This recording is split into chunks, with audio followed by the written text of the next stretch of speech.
Vande Mataram dear students.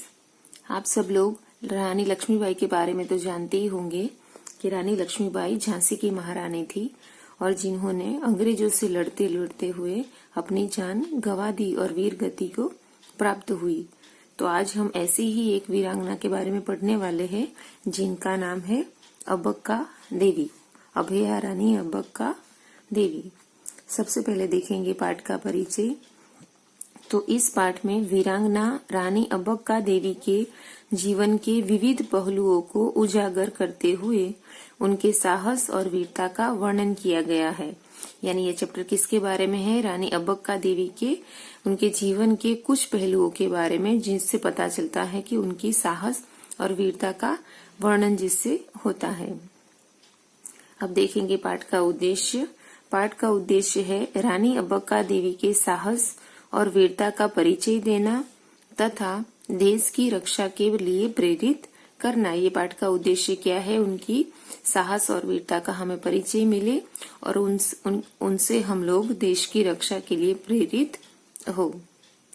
अब हम देखेंगे इस चैप्टर को। भारत का इतिहास केवल वीरों की वीरता की कहानियों से नहीं, अपितु वीरांगनाओं की कथा, वीर कथाओं से भी ओतप्रोत है। क्या बताया गया है चैप्टर के अंदर कि भारत के इतिहास में, उसकी हिस्ट्री के अंदर सिर्फ वीर पुरुषों के बारे में नहीं, उनकी कहानियां तो, वीर पुरुषों की कहानियां तो आप लोगों ने बहुत सुनी होगी, तो वीर कहानियों से तो भरा हुआ है ही, उनकी कहानियों से तो भरा हुआ है ही, परंतु उन वीरांगनाओं से भी, यानी वीर स्त्रियों से भी, ये हमारी इंडिया की हिस्ट्री उससे भी भरी हुई है। यानी ऐसी भी कहानियां है वीरांगनाओं के बारे में। रानी लक्ष्मीबाई, रानी अवंतीबाई, रानी दुर्गावती और रानी चेन्नम्मा आदि वीरांगनाओं का इतिहास आज भी नारी समाज के लिए प्रेरणा स्रोत है। यानी कैसी कैसी वीरांगनाएं थी हमारी गाथाओं में? तो लक्ष्मीबाई, अवंतिकाबाई, दुर्गावती और रानी चेन्नम्मा आदि बहुत सारी वीरांगनाओं से हमारा इतिहास का क्या है? भरा हुआ है और वो समाज के लिए प्रेरणा स्रोत है। प्रेरणा का अर्थ होता है प्रोत्साहन, इंस्पिरेशन। ओके। वीरांगनाओं के इतिहास में ऐसा ही एक नाम रानी अब्बक्का देवी का है। वे अदम्य साहस एवं देशभक्ति का अद्भुत उदाहरण थी। ऐसा ही साहस का एक नाम क्या है? रानी अब्बक्का देवी, जो एक साहस और देशभक्ति का अद्भुत उदाहरण यानी एग्जाम्पल है। रानी अब्बक्का देवी का जन्म उल्लाल यानी कर्नाटक में स्थित एक नगर जिसका नाम है उल्लाल। रानी अब्बक्का देवी का जन्म उल्लाल के चौटा राजवंश में हुआ था। यानी रानी अब्बक्का देवी का जन्म राजकुल में, कौन सा? चौटा नाम का राजकुल था, वो राजकुल के अंदर हुआ था। चौटा राजवंश जिस परंपरा का पालन करता था उसमें स्त्रियों का स्थान प्रमुख था। यानी ये जो राजवंश था वो राजवंश के अंदर स्त्रियों को प्रमुख स्थान दिया जाता था, यानी उनको आगे रखा जाता था। वे साधारण स्त्रियों के समान वस्त्र पहनती थी, युद्ध कला और शासन व्यवस्था संभालने में कुशल थी। ये राजवंश था, उसके अंदर स्त्रियों को प्रमुख स्थान मिलता था और वो साधारण स्त्रियों की तरह कपड़े तो पहनती थी, पर साथ साथ में उनको युद्ध कला और शासन व्यवस्था संभालने का ज्ञान दिया जाता था। यानी उनमें उन्होंने कुशलताएं प्राप्त की थी। ऐसी राजवंश, चौटा राजवंश की स्त्रियां थी। धनुर्विद्या तथा तलवारबाजी में कोई उनका सानी नहीं था। यानी उनको शासन व्यवस्था के साथ साथ युद्ध कला में धनुर्विद्या और तलवारबाजी का भी ज्ञान दिया जाता था। नेक्स्ट पेज पे देखेंगे। अब्बक्का के मामा तिरुमला राय ने उन्हें उल्लाल नगर की रानी घोषित किया। यानी ये जो रानी अब्बक्का देवी है उनको उन्होंने मामा ने, जिनका नाम क्या है? तिरुमला राय, उन्होंने क्या कर दिया कि उन्होंने रानी अब्बक्का देवी को उल्लाल नगर की रानी घोषित कर दिया, यानी उसकी रानी बनाने का ऐलान कर दिया। उनके शासन काल में विभिन्न धर्मों के लोग मिलजुल कर रहते थे। जब वो रानी थी तब क्या था, सब अलग अलग धर्मों के लोग थे, वो सब मिलजुल कर रहते थे। उनकी सेना में सभी धर्मों, जातियों और समुदाय के लोग थे। उनकी सेना के, उनके राज्य में तो सब लोग अलग अलग धर्मों के लोग रहते थे, परंतु उनकी सेना के अंदर भी सभी धर्म, सभी जाति और सभी समुदाय के लोगों को स्थान मिलता था। उनकी न्यायप्रियता के कारण प्रजा भी उन्हें बहुत प्रसन्न करती थी, और उनकी जो न्यायप्रियता थी कि वो जो भी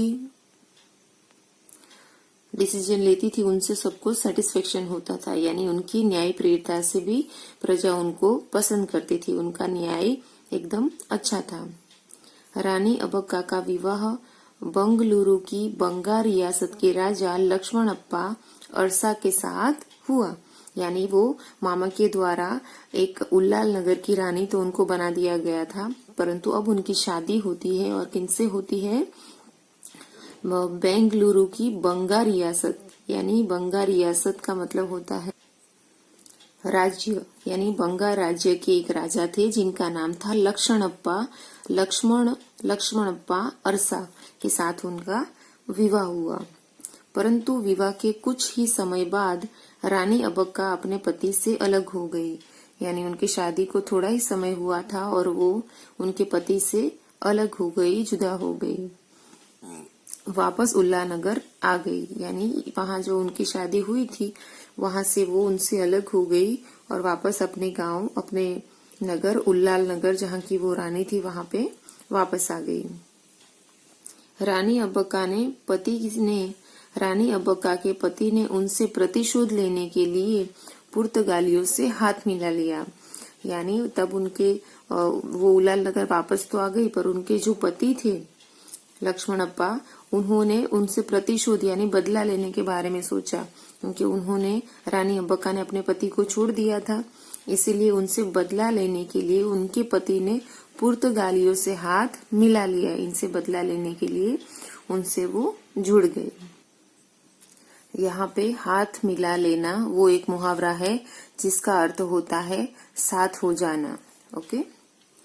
सन 1525 में पुर्तगालियों ने दक्षिण कन्नड़ के तट पर हमला किया और बंगलुरु के बंदरगाह को नष्ट कर दिया। क्या बताते हैं कि 1525 के अंदर ये पुर्तगालियों ने दक्षिण के कन्नड़ के तट के ऊपर हमला किया और बंगलुरु का जो बंदरगाह था, यानी जो नाव होती है और जहाज होते हैं उनके ठहरने का स्थान, उसे कहा जाता है बंदरगाह। तो उन्होंने वो बंदरगाह को नष्ट कर दिया, यानी तोड़ दिया।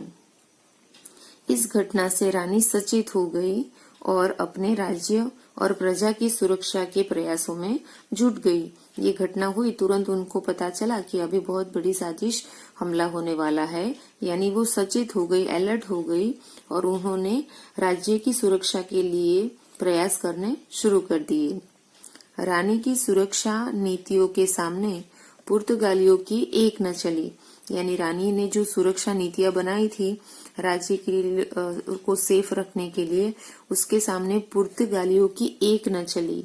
एक न चली ये एक मुहावरा है जिसका अर्थ होता है यानी कोशिश सफल न होना, यानी उनकी कोई भी कोशिश सफल हुई नहीं, वे नगर पर कब्जा करने में असफल रहे। रानी अबक्का की नीतियों से परेशान होकर पुर्तगालियों ने उन पर यह दबाव बनाने का प्रयास किया कि रानी उन्हें कर यानी टैक्स चुकाए, लेकिन रानी अबक्का ने समझौता करने से साफ इनकार कर दिया। क्या होता है, पुर्तगाली उनसे लड़ तो नहीं सकते थे, उनकी सुरक्षा को तोड़ नहीं सकते थे, इसलिए उन्होंने रानी अबक्का की जो रणनीति थी यानी युद्ध लड़ने की नीति, उसके रूल्स, उससे परेशान हो गए और उन्होंने रानी पर दबाव डालने के लिए क्या प्रयास किया कि उनको टैक्स चुकाने के यानी कर देना।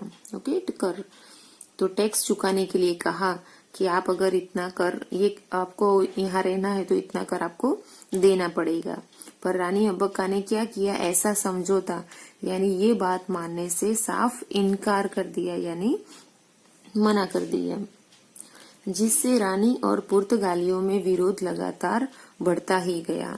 उनके ना करने के कारण उनके बीच में पुर्तगालियों और रानी के बीच में विरोध बढ़ने लगा। सन 1555 में पुर्तगालियों ने रानी से युद्ध किया। यानी पहले तो उन्होंने क्या किया, 1525 के अंदर उनका बंदरगाह तोड़ दिया और फिर उनकी जो सुरक्षा नीति थी उनसे वो लड़ने की कोशिश करते रहे, परंतु सफल नहीं हो पाए। फिर उन्होंने उनके ऊपर टैक्स डालने का दबाव किया, कर का दबाव दिया, परंतु फिर भी उन्होंने उससे इनकार कर दिया। फिर जाके 1555 में उन्होंने रानी से युद्ध किया, लेकिन इस युद्ध में रानी अब्बका उन्हें पराजित करने में कामयाब रही। ये जो पहला युद्ध उनके साथ हुआ पुर्तगालियों के साथ, वो युद्ध के अंदर रानी अब्बका की जीत हुई और उन्होंने पुर्तगालियों को पराजित कर दिया। तो यहाँ पे ये वीडियो को हम लोग स्टॉप करते हैं। नेक्स्ट वीडियो में रानी अब्बका देवी और पुर्तगालियों के बीच क्या होता है हम लोग देखेंगे। Okay, bye students.